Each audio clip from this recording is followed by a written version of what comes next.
done, and I am almost in tears, but there's a light at the end of the tunnel for small businesses, and I want to remember these tips. So, Fernando, what is this tip that all small business owners need to know?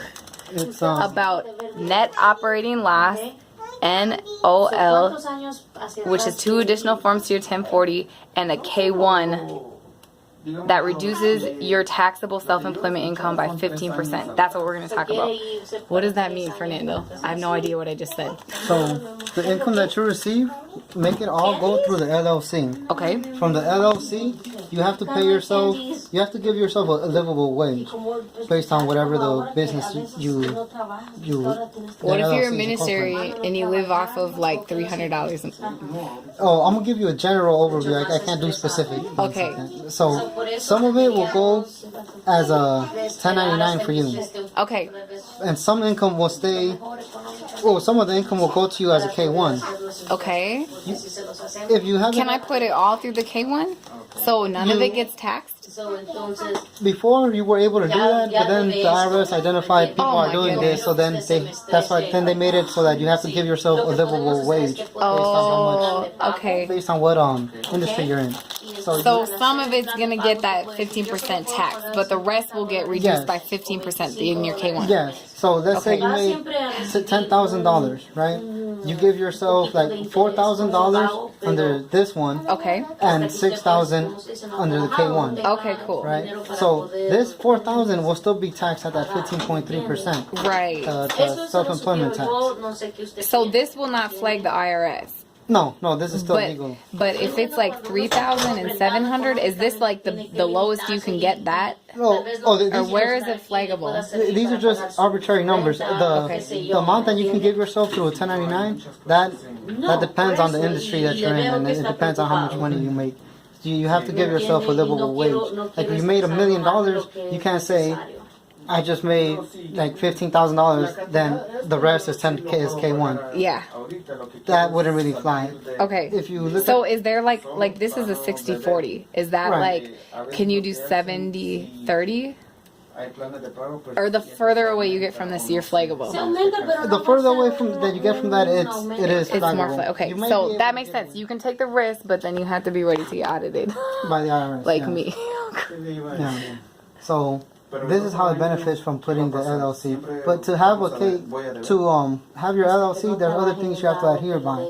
Like you have to follow the IRS procedures and regulations that they impose for all LLCs. Okay. You have to issue out your K1. You would have to pay a bookkeeper to help you set all this and organize all this. Do any bookkeepers work off the 15% and just keep that at tax time? I don't know what their going wages. You don't know? Okay. I don't know. But does that answer? Does it give you a better understanding? Yeah. Can you explain the net operating loss now? All right. Net operating loss? That was our K1. So then the other way that you can benefit by net operating loss, you can actually, like, if you're have an EIN number, right, for LLCs? Well, for net operating loss, that's for individual taxes. You don't need an EIN number. Oh, okay, so it is individual. So you can go to most free tax services and operate at a net operating loss, but you wouldn't put me at a net operating loss. No, so you can't do that. At most most free services, they won't let you do a net operating loss. But if you do a net operating loss, if you can get that done privately, he's going to explain what that means for you, because you can actually save that money next year is non-taxable, and you can do next year's taxes at a free place. So if no, not as good as you. Can you draw a picture? Okay, so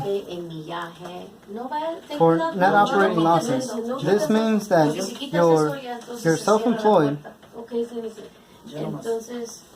You're self-employed and your expenses exceed your income. So you made negative money. Right, yes. Like you bought too much stuff for your dream and your vision, but you didn't make enough. Right. So this is what happens. And maybe you are doing ministry work that people donating to you, so you can you're balling on a budget, but like when the numbers come out, like you're at a loss. So this is what you can do if you have a private person that can help you with taxes. Most free places won't help you, but this is the net operating loss. Self-employed expenses exceed your income. What to do when? So on your Schedule C, Is that 1099? No, the never mind. 1099 miscellaneous will generate the Schedule C. Yes.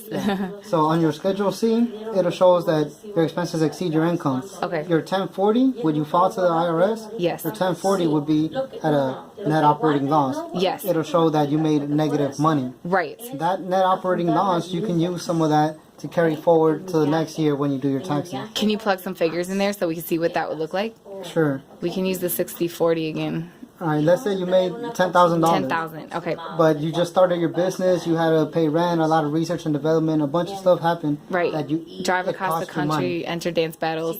Right. Whatever it might have been. Okay. Let's say you ended up spending $16,000. Yeah. Right. So this is income, Yep. and these were your expenses. Yes. All right. So right here, after everything is said and done, you would have a net operating loss of, let's say, $6,000. Keep the number simple. Yes. 6,000 is a loss. Yeah. So your parentheses means negative. Yep. So you're at a loss of $6,000. I know there is a cap for carrying forward net operating loss. I don't know what that number is. I think it's like 3,000. Okay. But let's say it is 3,000. Okay. This means for 2018 taxes, you would carry forward $3,000 of that loss. So in that Oh, so they might not let you carry the full 6,000, but you at least get 3,000. oh, whatever the number is. So there is a cap, but you don't know what it is. Yeah, there is Okay, a cap. got it. Okay.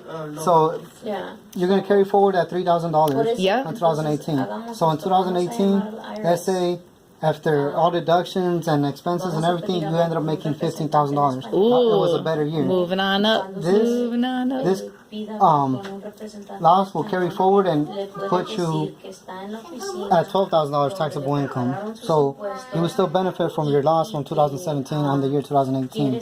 So 3,000 of that would not be taxable, correct?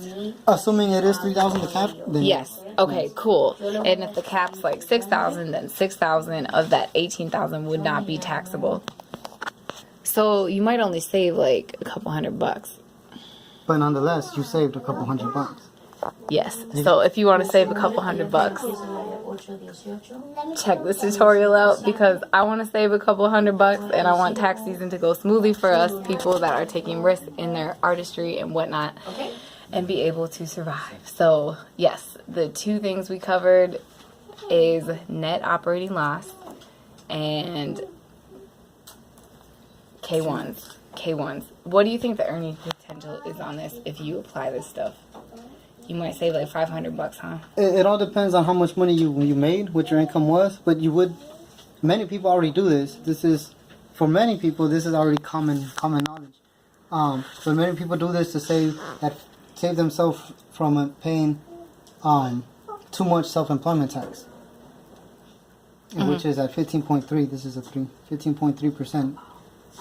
So you can avoid the income tax, but you can reduce how much self-employment tax you pay by just getting an LLC and and paying yourself through a K1. Okay, so could I pay myself out of my LLC like regularly, like once a month or something?